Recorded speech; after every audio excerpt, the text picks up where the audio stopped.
बिस्मिल्लाहिर्रहमानिर्रहीम। आज की वीडियो में हम डिस्कस करने जा रहे हैं द परीटो प्रिंसिपल और 80-20% रूल।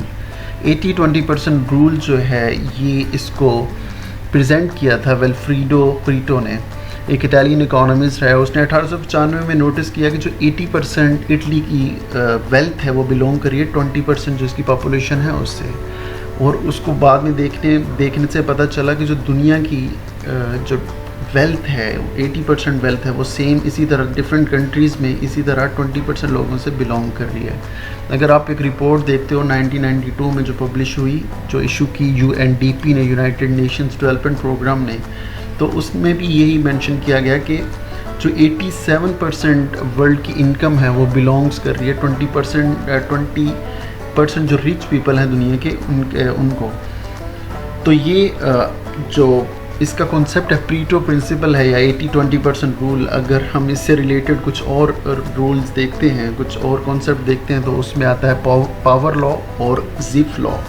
ये तीनों सिमिलर ही हैं लॉ अगर आप इनको देखोगे तो अब हम इसकी कुछ एग्जांपल्स देखते हैं। अगर हम टैक्सेशन से रिलेटेड देखें, किसी कंट्री का जो 80% टैक्स है वो उसके 20% जो सोसाइटी है वो उसे पे कर रही होती है। अगर प्रोजेक्ट की तरफ आप देखते हो तो जो किसी प्रोजेक्ट की 80% आउटपुट है वो उसकी 20% एफर्ट्स की वजह से आ रही होती है। अगर आप बिज़नेस में देखते हो तो 80% जो इनकम है किसी बिज़नेस की वो उसके 20% जो कस्टमर्स हैं उनकी वजह से आ रही है। इसी तरह अगर आप देखते हो कि किसी IT के जो सिस्टम में, IT के सिस्टम में जो क्रैशेस आ रहे होते हैं, 80% जो क्रैशेस हैं वो 20% बग्स की वजह से आ रहे होते हैं।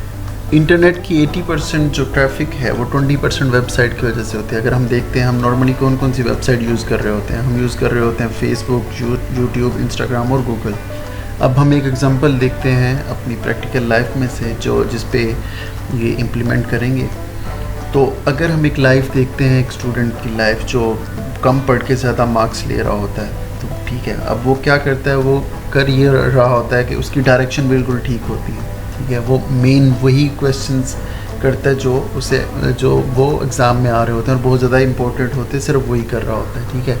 तो उसकी जो उसे 80% एफर्ट्स नहीं करनी पड़ रही होती, जो कि दूसरा एक स्टूडेंट जो बहुत ज़्यादा पढ़ के भी ज़्यादा मार्क्स नहीं ले पा रहा होता वो कर रहा होता है। क्या करता है, वो पहले अपनी प्रायोरिटीज़ सेट करता है कि जो 20% जो इम्पोर्टेंट क्वेश्चन होते हैं सबसे पहले वो उनको अच्छे से कर लेता है और उसके बाद वो दूसरे क्वेश्चन की तरफ जाता है।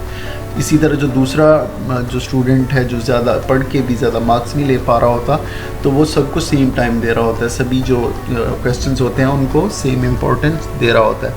तो इससे क्या होता है कि वो सारे क्वेश्चन अच्छे से याद नहीं रख पाता।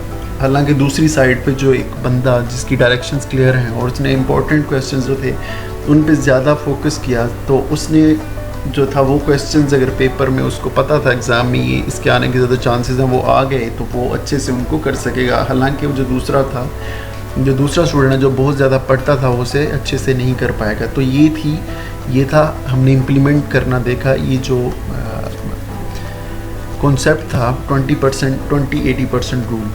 या इसमें क्या है कि आपको अपनी डायरेक्शन करनी है, वो वाले काम नहीं करने जिसमें आपका टाइम बहुत ज़्यादा वेस्ट हो। आपको वो अपनी डायरेक्शन उन्हीं कामों पे ज़्यादा आपको फोकस करना है जिस पे आपको ज़्यादा आउटपुट जो है वो आए, कम इनपुट डाल के, थोड़ी आपको मेहनत करके ज़्यादा उससे आपको बेनिफिट्स हों।